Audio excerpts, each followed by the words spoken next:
Hey, what's up, Rough Cuts? Hi, I'm Jim, and I'm filling in for today, and I have my own channel, so that's cool. It's cool to be here at the Rough Cuts, so thank you. Today's film is Public Enemy, which is directed by William Wellman, or Wild Bill Wellman, and stars James Cagney. This is a 1931 gangster film.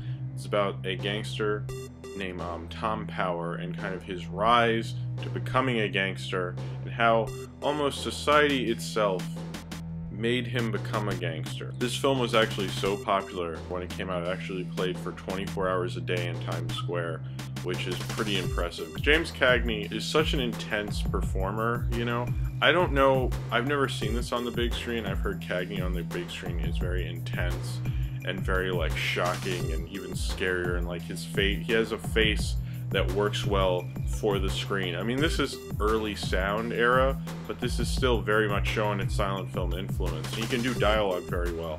Everyone else is talking very slow because they were told to like speak slowly so the microphone could pick you up perfectly so everyone could hear. And Cagney was having none of that. Cagney spoke as fast as he wanted to. Cagney was a good actor because I think he knew this was very explosive character, Tom Power, and he's very aggressive. You never really know what he's gonna do, and like if you're at a party with him and you guys are drinking, you never know if he was gonna start a fight with you if you say the wrong thing, or he'll be your best buddy. He's very much a wild card, and Cagney pulls that off very well. I also noticed in this film he keeps doing this thing where he'd be like, he'd see somebody and he'd like hit them on the chin like this. And of course this film's really famous for the grapefruit scene where he shoves a grapefruit in his girlfriend's face. It's interesting that like almost every woman he sees goes like this to, and it just shows like he's very aggressive. Like that's how he communicates. How he shows love is to like hit someone, like go like that, like physically touch someone on the face, not like a sensitive kiss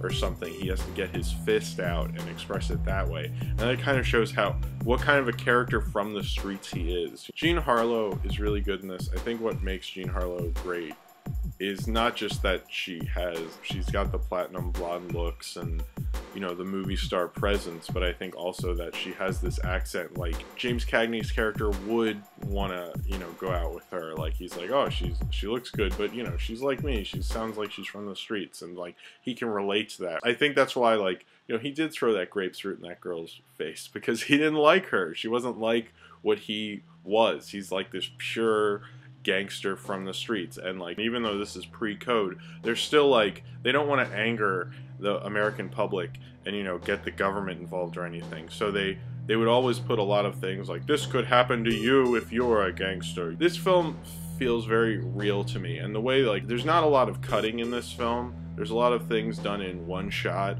and like that's pretty impressive at any era. It gives it a voyeuristic appeal to it, which is really, I think, why people like the gangster stories. You know, you like to see like what's going on in there, what's that crime life really like, and Wellman knows how to show that very well. Like you're a fly on the wall, but I think he also understands these gangsters, you know. And Wellman's a crazy enough motherfucker to think that he could be a gangster. So I think Wellman was, especially at this time in 1931, cocky enough.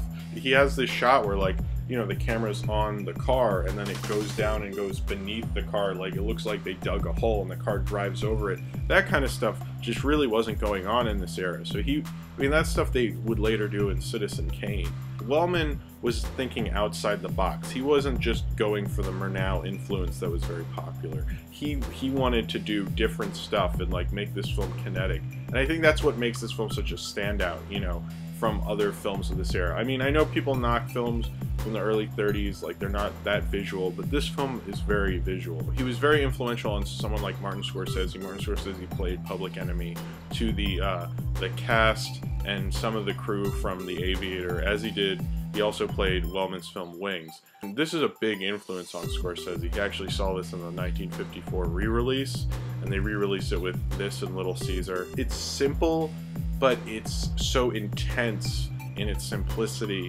When I think of the 30s, early 30s, I always think of this film. I really like it. But as I said before, if you like Scorsese and you're like, I've seen every Scorsese, I love Scorsese, and you haven't seen Public Enemy, you owe it to yourself to see this movie. Alright, so thank you for watching, Rough Cut viewers. I hope you enjoyed this review. and I will be back next time someone needs a replacement video, hopefully.